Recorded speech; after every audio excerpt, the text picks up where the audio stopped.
दोस्तों, राजा और चालक मंत्री की मजेदार कहानी सुनने के लिए तैयार हो जाए। आपको ये कहानी बहुत ही पसंद आएगी क्योंकि हमारे जीवन में भी ऐसी परेशानियां अक्सर सामने आती है। आप ध्यान से सुनिएगा, इस कहानी से हमें क्या शिक्षा मिलती है। और कहानी के अंदर खोने से पहले चैनल को सब्सक्राइब करें। हम और मजेदार कहानियां आपके लिए लाते रहेंगे जिन्हें आप काम करते हुए चलते फिरते भी आसानी से सुन सकते हैं। तो शुरू करते हैं। एक बार की बात है, चालक मंत्री राजदरबार में मौजूद नहीं थे। इसी बात का फायदा उठाकर कुछ मंत्रीगण चालक मंत्री के खिलाफ महाराज राजा के कान भरने लगे। उनमें से एक कहने लगा, महाराज, आप केवल चालक मंत्री को ही हर जिम्मेदारी देते हैं और हर काम में उन्हीं की सलाह ली जाती है। इसका मतलब यह है कि आप हमें अयोग्य समझते हैं। मगर ऐसा नहीं है, हम भी चालक मंत्री जितने ही योग्य हैं। महाराज को चालक मंत्री बहुत प्रिय थे। वो उनके खिलाफ कुछ नहीं सुनना चाहते थे, लेकिन उन्होंने मंत्रीगणों को निराश न करने के लिए एक समाधान निकाला। उन्होंने उनसे कहा, मैं तुम सभी से एक प्रश्न का जवाब चाहता हूँ, मगर ध्यान रहे कि अगर तुम लोग इसका जवाब न दे पाए तो तुम सबको फांसी की सजा सुनाई जाएगी। दरबारियों ने झिझक कर महाराज से कहा था, ठीक है महाराज, हमें आपकी ये शर्त मंजूर है, लेकिन पहले आप प्रश्न तो पूछिए। महाराज ने कहा, दुनिया की सबसे बड़ी चीज क्या है? ये सवाल सुनकर सभी मंत्रीगण एक दूसरे का मुंह ताकने लगे। महाराज ने उनकी ये स्थिति देखकर कहा, याद रहे कि इस प्रश्न का उत्तर सटीक होना चाहिए।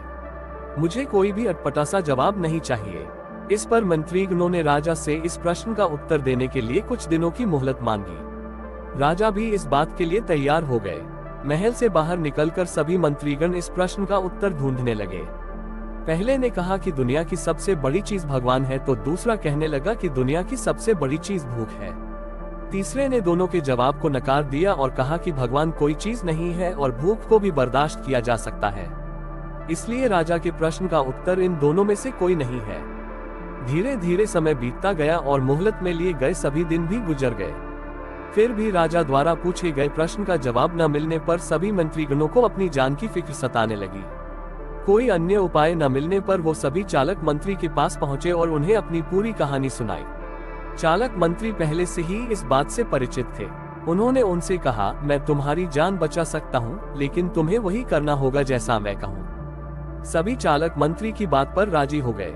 अगले ही दिन चालक मंत्री ने एक पालकी का इंतजाम करवाया। उन्होंने 2 मंत्रीगणों को पालकी उठाने का काम दिया, तीसरे से अपना हुक्का पकड़वाया और चौथे से अपने जूते उठवाए। वह स्वयं पालकी में बैठ गए। फिर उन सभी को राजा के महल की ओर चलने का इशारा दिया। जब सभी चालक मंत्री को लेकर राजदरबार में पहुंचे तो महाराज इस मंजर को देखकर हैरान थे। इससे पहले कि वो चालक मंत्री से कुछ पूछते, चालक मंत्री खुद ही राजा से बोले, महाराज, दुनिया की सबसे बड़ी चीज गरज होती है। अपनी गरज के कारण ही ये सब मेरी पालकी को उठाकर यहाँ तक ले आए हैं। ये सुन महाराज मुस्कुराए बिना न रह सके और सभी मंत्रीगण शर्म के मारे सिर झुकाए खड़े रहे। कहानी से सीख। इस कहानी से हमें ये सीख मिलती है कि हमें कभी भी किसी की योग्यता से जलना नहीं चाहिए, बल्कि उससे सीख लेकर खुद को भी बेहतर बनाने की कोशिश करनी चाहिए। दोस्तों, आपको ये कहानी कैसी लगी और आप नई कहानी किस तरह की सुनना चाहते हैं, प्लीज कमेंट करके बताएं और चैनल को सब्सक्राइब करें।